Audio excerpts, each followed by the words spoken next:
So we start off where we left off in the last chapter when Boruto glimpses into the future and he's like, what the hell was that? Right then and there, Momoshiki informs Boruto that he has seen the same tableau as him, with tableau meaning a graphic description or representation, and Boruto is like, none of those visions were familiar. Does that mean there are events happening in the future? And when I saw this, I couldn't help but think, are future events happening right now? So I quickly went to Google, and what I'm basically finding out is that it's a yes. Linear time, which is a concept whereby time is seen sequentially as a series of events that are leading towards something beginning and an end, is a human construct. The theory of quantum physics theorizes that it's all dimensional. The past and the future are all happening concurrently in a different dimensional space, and everything is connected. So seeing this makes me think back to the previous chapter where Momoshiki tells Boruto that Shibai, the Otsutsuki god, is in another dimension. And of course, now I believe that Shibai is definitely in the future that Boruto saw. And to make things interesting, I was watching something on the Naruto Explained channel and he theorized that Shibai is in Kawaki's karma, and that the Kawaki that we see in the time skip at the start of the Boruto series is the Kawaki overtaken by Shibai. And now I'm really starting to believe that. Plus the fact that Kawaki's karma is the Shinjutsu karma, a karma that holds godly power, helps a lot not to put any doubts in my beliefs. Naruto is there and he's just starting to understand what Amado is saying, typical Naruto of course. And again, Shikamaru isn't taking any chances, as he asks Eida what kind of person was Amado's daughter Akibi, to which she tells him, at the very least, she was an ordinary girl. She was nothing at all like Delta. We see Kawaki and he's reflecting on his previous thoughts of the karma, where he hated it and blamed it for everything bad that has happened to him, but he admits his beliefs were wrong, switching the blame to the Otsutsuki. And then Kawaki asks Amado to swear that his daughter that he's trying to resurrect won't turn into some new Otsutsuki, to which he basically lets everyone know he isn't sure how it'll turn out, furthering my beliefs about Kawaki turning into Shibai. Amado then tells them that he is certain it is his last option, as he seems to start crying, and then Eida is like, I'm tired. Shikadai can we call it a day? I swear Eida has no love for Amado, but I don't anyway. Of course Naruto did. Did you see the look on man's face? Pure sympathy. Moving on, we see that Boruto, Eida, Daemon, and Kawaki are all eating breakfast, and Boruto asks Eida why did she choose Kawaki over him, and I swear Boruto is jealous AF.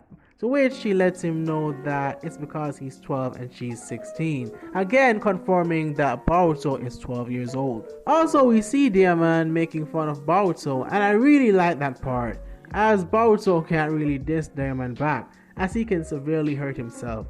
Kawaki then asks Eida if she sold out Boruto to Code in exchange for his safety, to which Eida starts to blush like crazy, not answering, because 1, Kawaki, her crush, is talking to her, and 2, it is true.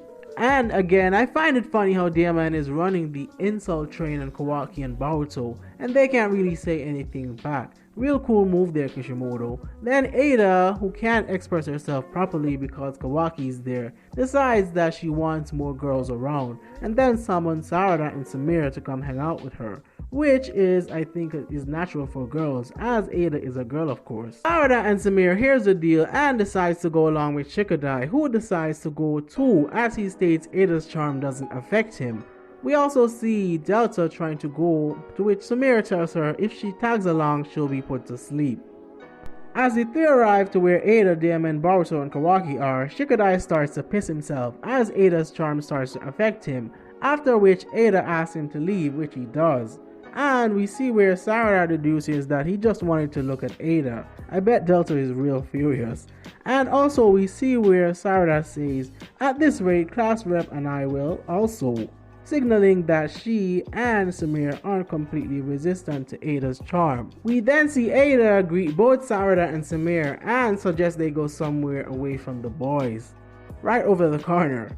She starts to describe all the fuzziness Kawaki has her feeling, like it's true love, blah blah, and Sarada is like, this dumb Then we see Samira contact Sarada using what I perceive to be the mind-body transmission technique usually used by the Yamanaka clan. And she asks Sarada if she's captivated by Eida's charm, to which Sarada, who is feeling Eida's incredible force, states she isn't. Samira then goes on to state that she isn't either and is puzzled why the two of them aren't affected. She further states that those who become Eida's captive can't even think about attacking her, but the two of them would be able to attack her. And when I saw this, I was like, class rep?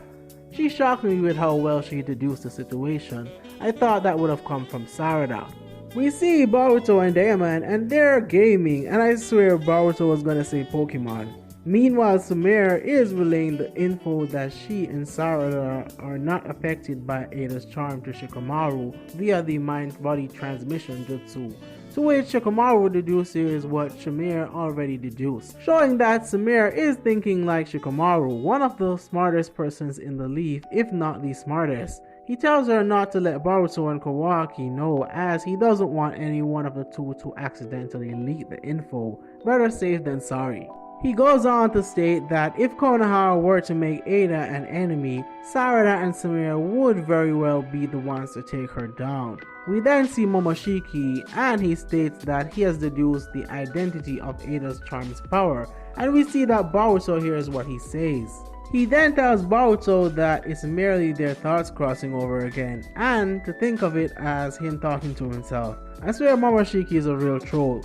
Momoshiki then leaves us hanging as he stops thinking, as stated by Boruto. Then we see Kawaki, and he deduces that Boruto is talking to Momoshiki, after which he tells Momoshiki to come out, and that's where the chapter ends. We all know Momoshiki doesn't want any smoke, so it won't be shocking if he doesn't come out in the next chapter. Overall, this was another interesting chapter, and I'm loving the direction that the story is going in right now. Please like and subscribe for more videos like this. That's all I had to say. Thanks for watching.